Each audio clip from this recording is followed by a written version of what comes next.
Bismillah ar-Rahman ar-Rahim. Bismillah ar-Rahim. Alam tara kayfa fa'ala rabbuka bi ashabil fil.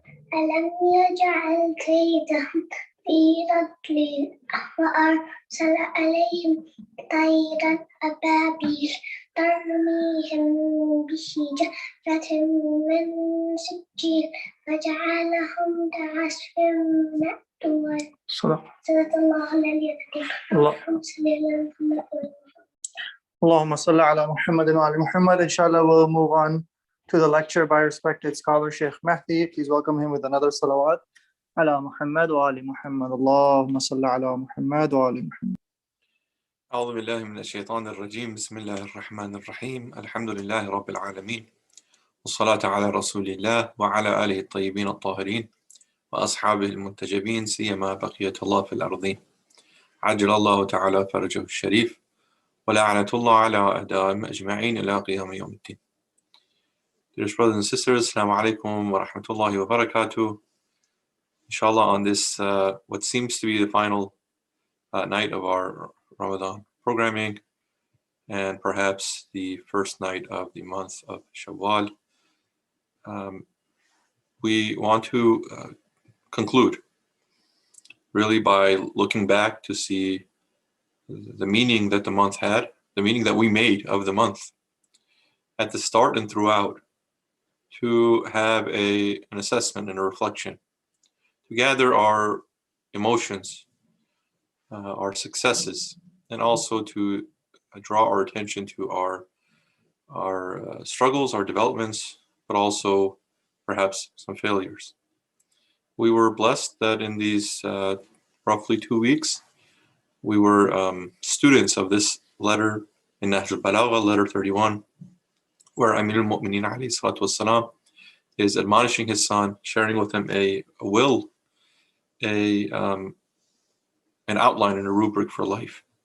And we use that as an opportunity to better ourselves and to better our attitude, our approaches, and our activities when it comes to raising our children and, of course, the generations that follow.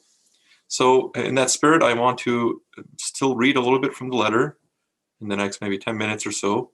And inshallah, I'll make some remarks about the end of the month, and I ask that all of you keep me in your du'as, inshallah.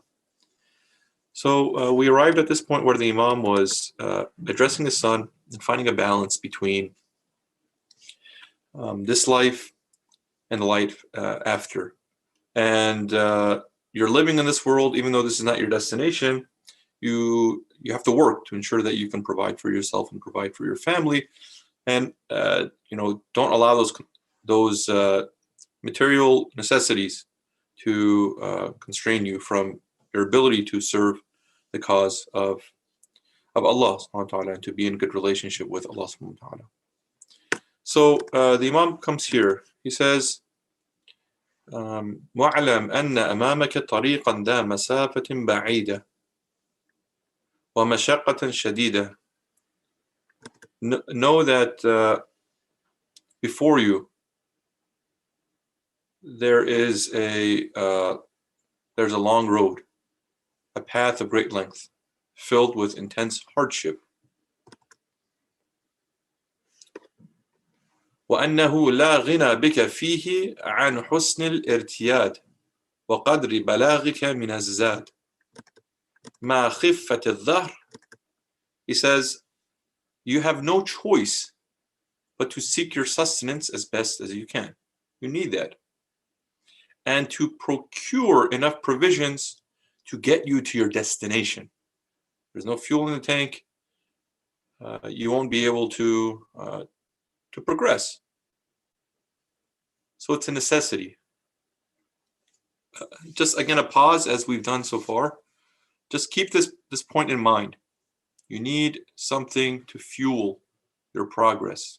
On a personal level, you want to provide for yourself, your family.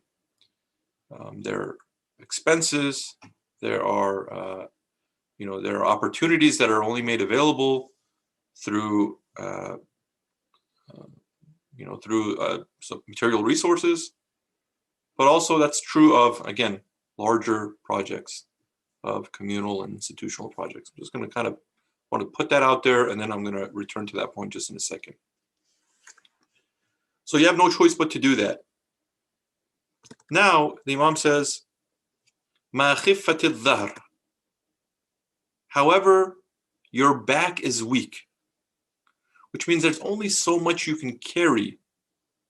And because of the weakness of your back, what is the solution? You don't want to overburden yourself in a way that is harmful to you, or it is back breaking. Now, someone may say the simple solution to that is to strengthen your back.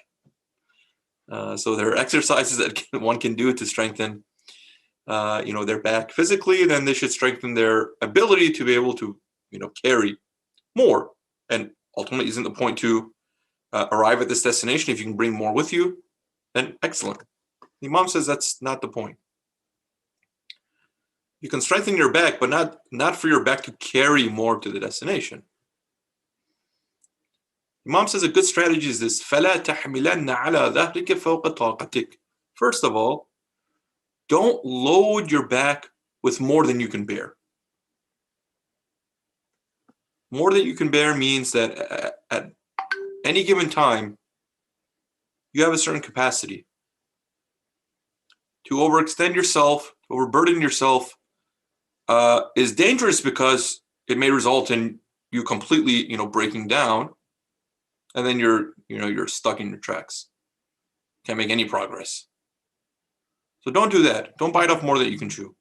This doesn't mean, though, that you're always kind of at like one level. No, there's obviously evolution here. This concept is dynamic. It can increase, but generally speaking, you should be aware of what your abilities are, your capacity is, and not to exceed that. Again, none of this is to say don't be a go-getter, don't be proactive, don't be hardworking, none of those things. And the Imam clarifies what he means by that. فَيَكُونُ ثِقْلُ ذَلِكَ وَبَالًا عَلَيْكَ. So don't load more that you can bear, lest this weight becomes a burden for you. وَإِذَا وَجَدْتَ مِنْ أَهْلِ الْفَاقَةِ مَنْ يَحْمِلُ لَكَ زَادَكَ إِلَى يَوْمِ الْقِيَامَةِ فَيُوَافِيكَ بِهِ غَدًا حَيْثُ تَحْتَاجُ إِلَيْهِ فَاغْتَنِمْهُ وَحَمِلْهُ إِيَّاهُ. Mom says this is something you should definitely be looking out for. If you are able to find someone who can carry your provisions with you and deliver it at your destination, then take advantage of it. If you find someone among the destitute, someone to carry your provisions to the day of judgment, the day of resurrection, and deliver it to you tomorrow when you need it, then take advantage of him or her and load these provisions on him or her. That's smart, right? If there's a delivery service available, freight service, why not take advantage of that? And the Imam even goes further, وَأَكْثِرْ مَنْ تَزِيدِهِ وَأَنْتَ قَادِرٌ عَلَيْهِ فَلَعَلَّكَ تَطْلُبُهُ فَلَا تَجِدْهُ. The Imam says, in fact, load your abundant supplies with this individual while you're able. For it could be that you will later seek out this person to no avail.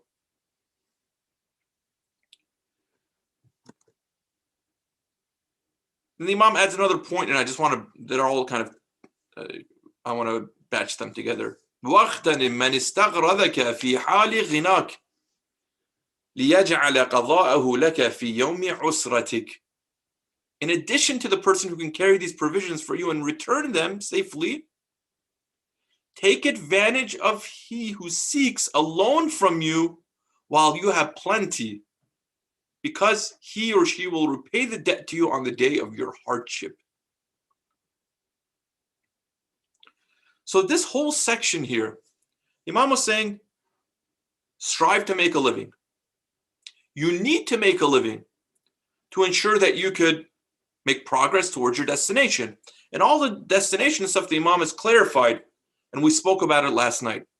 We're working towards this goal of preparing for the hereafter and what that means in this life. It's always the objective, and we're kind of focused on that.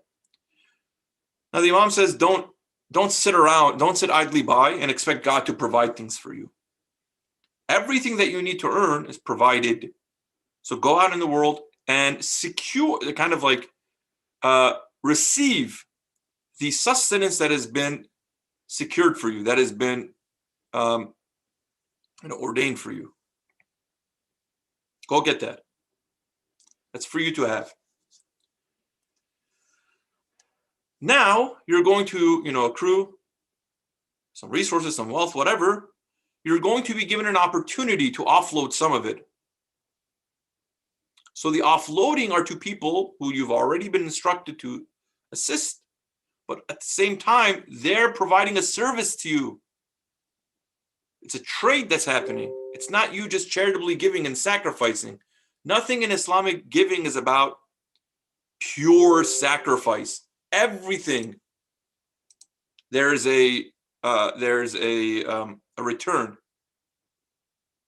on that investment. Everything is an investment. Anything that we look at, we say, oh, we're self-sacrificing, we're giving from the self without expectation of return. All of that, God has already determined that He will not just return, but will be recompensed much better than what was given. So I think it helps us to to remember that. I'm not saying that it should impact our intentions negatively, but sometimes it's for us to get off these high horses of thinking that we're fantastic people because we've done this or given this in the way of God. All of that will return to us. So the Imam says, work hard, gain, earn, then offload that to receive it at a later time without having to worry about all the headaches of it through charitable giving. So, like I said last night, if you're just in a position that you're just earning and earning and earning and earning without having to disrupt a balanced lifestyle, fantastic. Just don't overburden yourself. Your back can only carry so much. What should you do? Find someone to take care of it and deliver it to you on the day that you will need it. So this is the point that I wanted to make here. Invest in things that serve two purposes. Number one, it ensures that you'll be returned that amount, that investment, that resource that you're giving in the way of God. And number two, it allows that to be used constructively, productively in the meantime. You know how we put money in the bank? And the bank says, not only will I return your money to you, but I'll put a little something on top of it, right? Pay a little interest. 1%, 2%, 3%. Or you put it in you put it in the market, and you're expecting to, let's say, make 3%, 4%, 5%, 6%, 7%, whoever manages your portfolio and your funds, let's say something like that. The money is there to use, though. For them, they use it, they do whatever they want, whenever you need it, so long as it doesn't, there's a balance that has to be maintained. They return your money, and on top of whatever it is that they promise you've earned, they return that too. Through that giving, it allows for a lot of things to happen in the world, a lot of projects to come to fruition. Now, I'm not saying they're charitable or humanitarian in nature. No, they may be purely capitalistic. But for the Muslim community, we said, remember, raising children, it requires us to build infrastructure. So here the Imam says, among the destitute. So these may be certain classes of people, right? And there are projects that can happen within the community that addresses those needs. And we're about to pay the Zakatul Fitr, right? Zakatul Fitr is meant to go to the needy. of that locality, of that community. If you look at the fatwa of the maraji', that's how it's meant to be allocated. And many of them will kind of have that stipulation there that if you have people who are worthy of receiving it, you shouldn't be sending it out. But again, the point is to care for the state of the broader community. Because you are not more or less, you are working together to build a life, a community, a society that allows not only you to benefit, but your children to benefit. So imagine if the Muslim community, or our community in this, in this greater Denver area, was committed and driven by this philosophy that we earn and then we fund those projects that help build the community, that that address the needs of the community. We don't even see it as charitable giving. We see it as an investment, and an investment that we're guaranteed to be returned plus something on top of it. It really introduces a new, dynamic to open-handedness, charitable spending. I think at one element of that, and maybe a fundamental element, is really just this shift in attitude. This shift in attitude. When we get priorities mixed up, when we have these, very convoluted ways of looking at the world and looking at religion and looking at our responsibility, we find ourselves struggling with these things. Okay, we're earning. Now we're in a position to, accrue and to store and to amass. And we feel a little uncomfortable with that because we know we're not supposed to do that, but then we don't know how to offload it. We become skeptical. We become protective over it. Then we amass more. Then there's a disconnect. Then we become kind of attached to it in ways that we can't let go. If someone comes even and gives a proposal that is worthy of investing, of giving, a person finds it difficult because they haven't been in the habit of constantly giving and giving and giving and giving. Plenty of examples of things like this. I'll give you two examples from the time of the Prophet. So one of these examples is found in the Quran, and it's directed towards individuals who are, or at least when they speak, they're very passionate about charitable giving only if they had enough. Right? On one account, they say the Prophet, peace and blessings be upon him, there was a man, one of the companions, in some commentaries, the person's name is Tha'laba ibn Hatib. Regardless, his name is anything.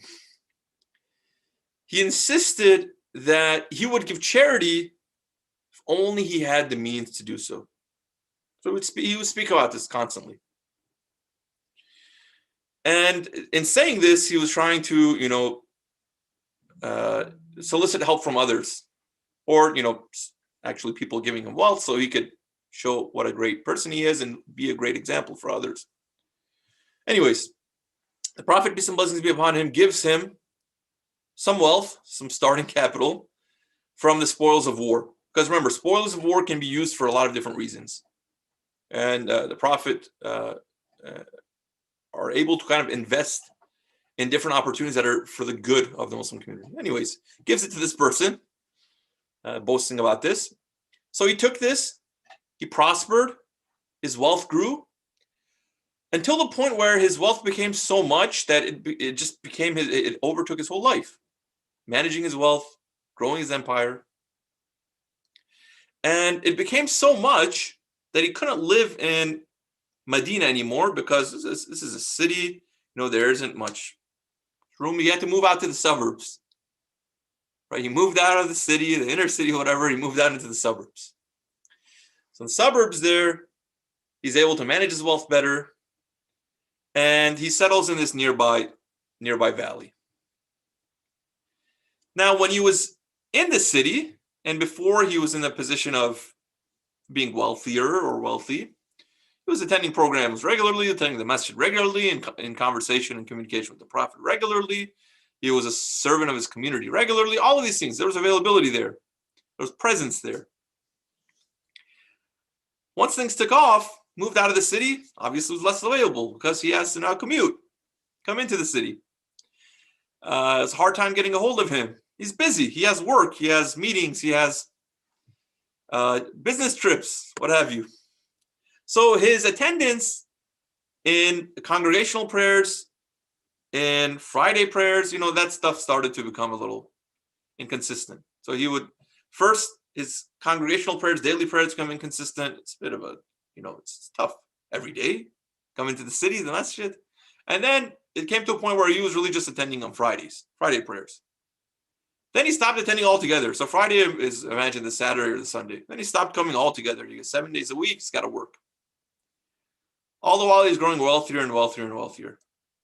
Now, it comes to a point where this person, their outlook on life changes.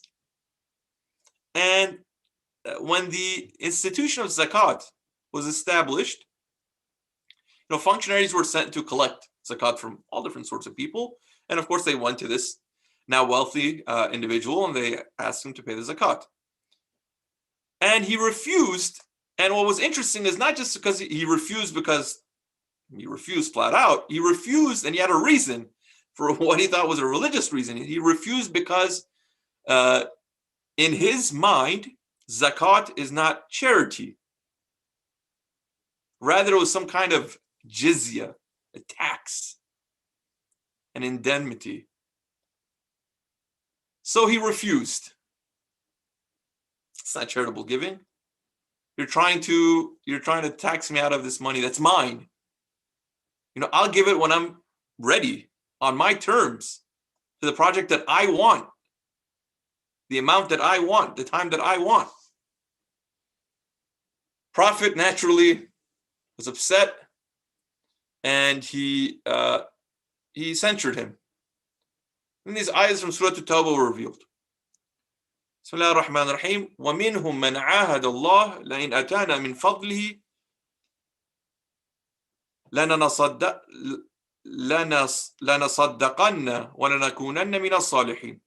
Again, this is before. He says, among them, these people, are those who make a pledge with God. If he gives to us out of his grace, we will surely give the sadaqah, the zakat, that لَنَصَدَّقَنَّ. And we will surely be among the righteous, the salihin. فَلَمَّا أَتَاهُمْ مِنْ فَضْلِهِ بَخِلُوا بِهِ. When he gave them out of his grace, God, they begrudged it. وَتَوَلَّوا وَهُمْ مُعْرِضُونَ. And they turned away, being disregardful.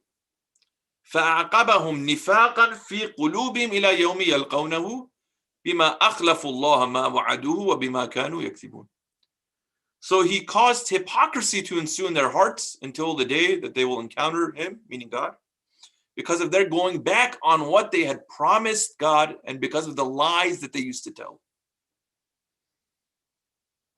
Now, many of us may not be speaking regularly about how we're going to give so much money if we are wealthy and we want to give to charity and all those things, but at least in our hearts, right? These are some of the sentiments that we have, that we're fully committed to charitable giving, charitable spending, institution building, community building, helping the poor, the orphans, the oppressed. So all of these things, I think they're values that at least theoretically we have. We accept them. We know they're good. We want them in our lives. But for some of us, myself included, there seems to be some sort of a disconnect, and we have to figure out why and how to resolve it quickly.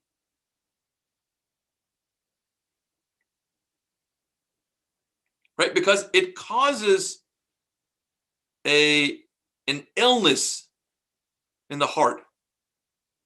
Quran here says a hypocrisy.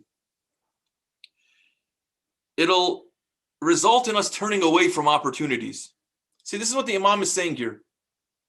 He says, load this, he says destitute one, but he says a person who is really deserving, a person, an idea, a project, an initiative that's deserving, load that thing up with abundant supplies while you are able to, for you may seek it out later and it's not available.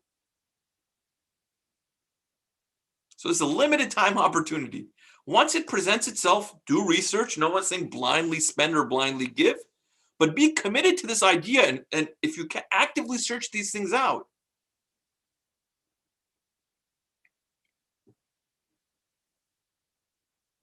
So this letter, again, directed to younger people, a part of your life's goals should be to lend support or work kind of centrally in establishing these projects, these initiatives that address the needs of the community, address the needs of society, address the needs of the world. And then encourage, remind, and rally the community around supporting these initiatives, funding these initiatives with their time, with their money, and with their expertise and anything else. We need to do that. And this month is a month that's drawing our attention to these things. This letter is drawing our attention and the attention of our children to these things. We want to ask ourselves then in 5 years, just like we ask ourselves in our career, in the context of our careers, the context of our educations, where are we going to be in 5 years? Where do we see ourselves in 5 years? Where do we see ourselves in 10 years? There has to be a vision there, and then that vision has to be supported through our participation. And if everyone is kind of unsure what to do, remember that conversation we had about leadership some nights ago? Brother, I'm willing to give all my money. I just don't know where to give it or who to give it to. What should be done? I'm so confused. There's so many charlatans. Okay. Someone or someone's with support of the community needs to not just assume these positions, but prepare themselves to take on these positions and bring people together. Otherwise, we all lose. We all default to the things that we know how to do, which is surviving in the world, which is gaining qualifications to work jobs and to amass wealth. And some type of spending that we know too, which for the most part serves our material needs, which are necessary and important. But beyond that, we are without direction. That's a huge problem.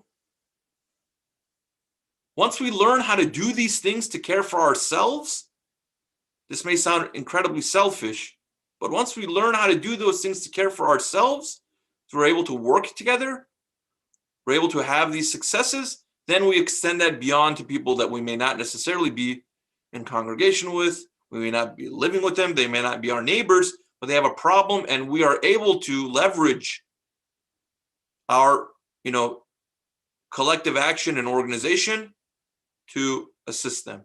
You know what's happening right now in Palestine? Thoughts and prayers are not going to do anything. And it's not just easy to one day get up and say, oh, we want to take on the really strong and established lobby in America that's pushing for the interest of Israel. Can't just do that. Right? So we've been in this position for a long time. What's happening there is not something new. What's happening in Afghanistan is not something new. Every time it's as painful as the first, because really these are crimes against humanity, even if it doesn't fit some sort of legal definition. But they are. Where are we going to be in 5 years? Still same thing. On the eve of Eid, there's going to be this kind of grief. There's going to be this kind of pain, suffering. And what are the younger people working towards right now? I'm not saying your kids have to go protest in the streets. But what is their level of not just care and attention, but problem solving when it comes to these things? It can't just be social media retweeting or sharing on Facebook or Instagram or something like that. It's got to be something more than that. Those can be good starts. So it all goes back to this. Remember, being efficient in life, having a clear goal and objective and working towards it. And a part of efficiency is ensuring that you're not overburdening yourself. God has given you something beyond your needs. Put it somewhere, reallocate it, and put it to good use. A humble suggestion as I read and understand this letter. And the Imam says that وَاعْلَمْ أَنَّ أَمَامَكَ عَقَبَةُ كَأُودَ الْمُخِفُّ فِيهَا أَحْسَنُ حَالًا مِنَ الْمُثْقَلِ والمبطئ عليها أقبح حالا من المسرع وأن المهبطك بها لا محالة إما على جنة أو على نار فارتد لنفسك قبل نزولك ووطئ المنزل قبل حلولك فليس بعد الموت مستعتب ولا إلى الدنيا منصرف.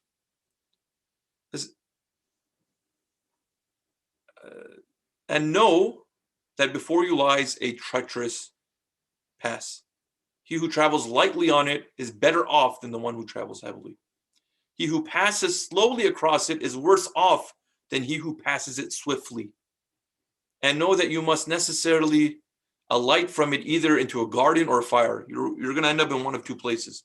So stock it with provisions before you arrive, and ready your destination before you alight. You begin. Or you arrive. For after death, there's no second chance, no way to return to this world. So we'll end there because we're out of time, unfortunately. This letter is, there's obviously a lot left. We've gone through maybe like half of it, maybe a little bit more. But there's half of this letter that still requires study, and even right now, we just scratched the surface. So I'm asking Allah subhanahu wa ta'ala that, I have the opportunity to continue studying this letter. And again, as was my intention originally, for us to come together and convert this into some sort of strategic planning. And just a few words on the night of Eid. I shared some excerpts from Dua 45 of Saifatu Sajjadiyah from Zain al-Abidin alayhi salatu wassalam a few years ago when I was in Denver. I can't remember if it was in 2008 or 2018 or 19. But I think they're important reminders. Remember, the month of Ramadan is going to come to an end, or it's come to an end. And with that, there's going to be changes. Our daily routines are going to change. Our engagement with Quran and dua and all these things may change. Our frequenting of the masjid, attending the programs. But remember that this month was about using the opportunity to acknowledge strengths and weaknesses, and then beginning to work on, bettering ourselves and correcting them. So that when we come out of this, what we call, like a training ground or training exercise, that we can apply them for the other 11 months of the year. And these excerpts from this dua, I think, draw our attention to that we are works in progress. This month is not just about having a great experience and then putting it back on the shelf, so to speak, and then returning to it next year. We are to be reminded of the potential and of the work that needs to be done and the support that God provides to us. And that if we are truly committed, if we truly believe, and we truly trust in God, and we truly entrust our affairs to God, then we can achieve great things. The Imam states, Allahumma falaka alhamdu iqraran bil isa'a wa i'tirafan bil ida'a. Oh Allah, so to you belongs praise, an admission of evil doing and confession of negligence. وَلَكَ مِنْ قُلُوبِنَا عَقْدٌ الندم. And to you belongs remorse firmly knitted in our hearts. وَمِنْ أَلْسِنَتَنَا صِدْقُ الْإِعْتِذَارِ. And seeking of pardon sincerely uttered by our tongues.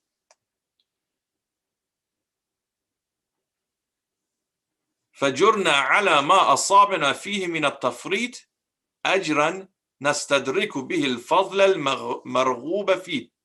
Oh Allah, reward us in spite of the neglect that befell us in this month, with a reward through which we may reach the bounty desired from it.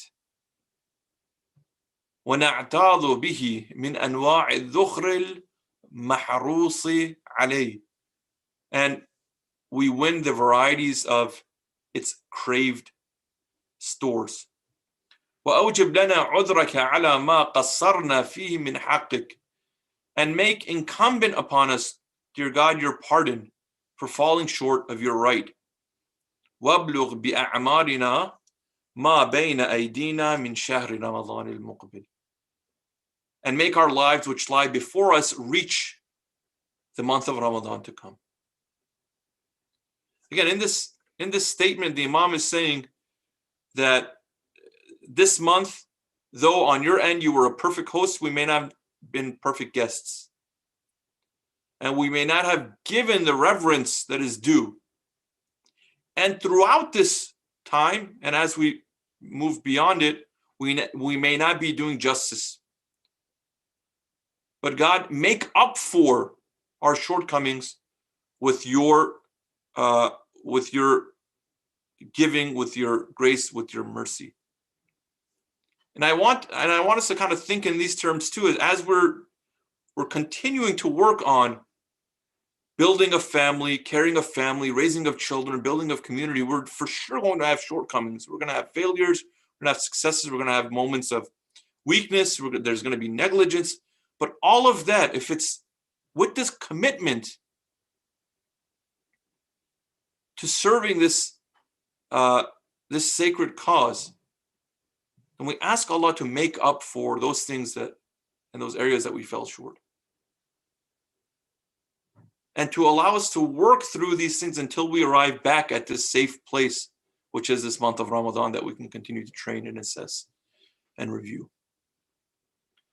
So let us, inshallah, look at this night and, as we welcome the new month tomorrow, as an opportunity to enter back into the world with a renewed sense of commitment and purpose. Not to feel defeated, not to feel like that it's done and we've succeeded. No, it's really just another beginning until we return to this month for another opportunity to regroup, replan, re-strategize, and inshallah then implement. I ask Allah subhanahu wa ta'ala, by the right of this night, to protect us and to protect our families, our children, to inspire us to be those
I apologize that my my battery on my computer just died. So we ask Allah subhanahu wa ta'ala to make us those people that are pleasing to Him, to make us the way that He wants us to be, not necessarily the way that we want to be, inshallah.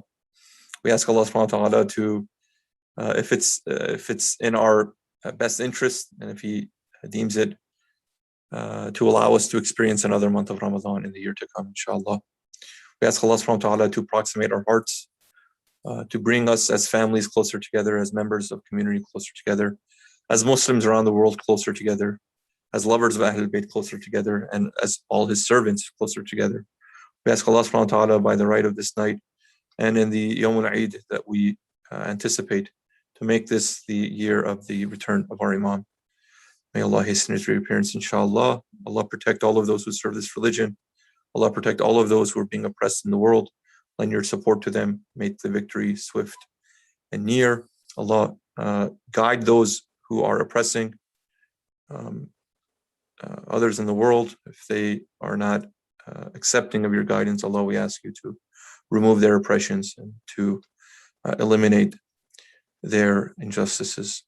وآخر دعوانا الحمد لله رب العالمين والسلام عليكم جميعا ورحمة الله وبركاته.